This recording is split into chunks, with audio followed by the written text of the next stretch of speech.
Assalamualaikum warahmatullahi wabarakatuh. Saya Tiara Eliza dari PBI 2C akan menjelaskan tentang materi tersebut. Materi tersebut menjelaskan tentang kepemimpinan adalah komoditas yang sangat dicari dan sangat dihargai. Sebuah pertanyaan bagi diri sendiri dan orang lain, apa yang menjadikan seorang pemimpin itu baik? Sebagai individu dan makhluk sosial, mencari dan menelusuri informasi lebih lanjut tentang bagaimana menjadi pemimpin yang efektif adalah sebuah keniscayaan. Banyak orang percaya bahwa kepemimpinan adalah cara untuk meningkatkan kehidupan pribadi, sosial, dan profesional mereka.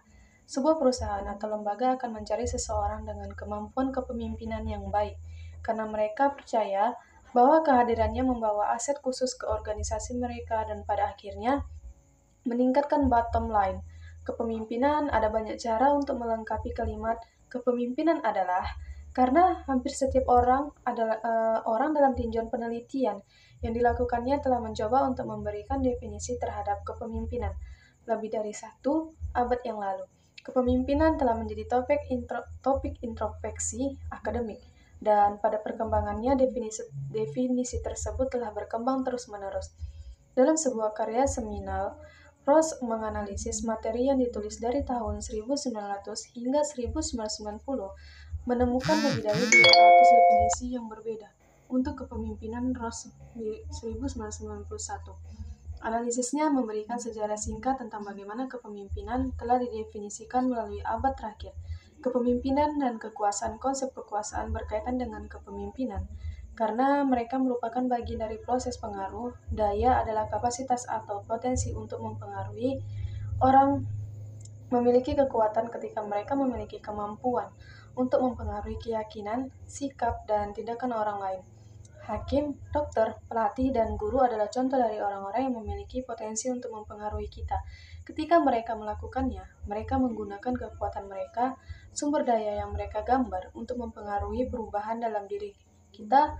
Dalam buku terbarunya, The End of Leadership, Kellerman berpendapat ada pergeseran kekuasaan kepemimpinan selama 40 tahun terakhir.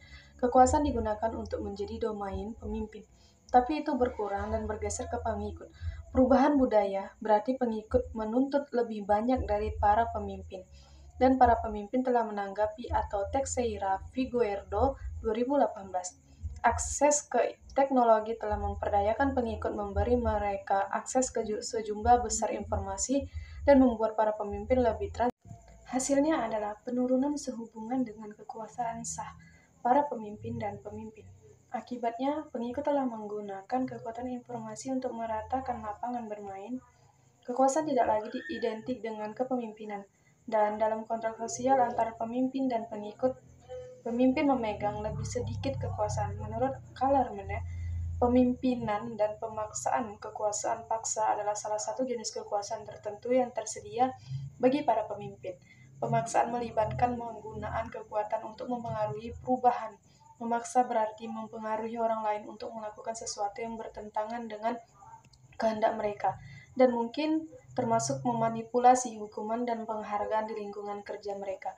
Pemaksaan sering melibatkan penggunaan ancaman, hukuman, dan hadiah negatif.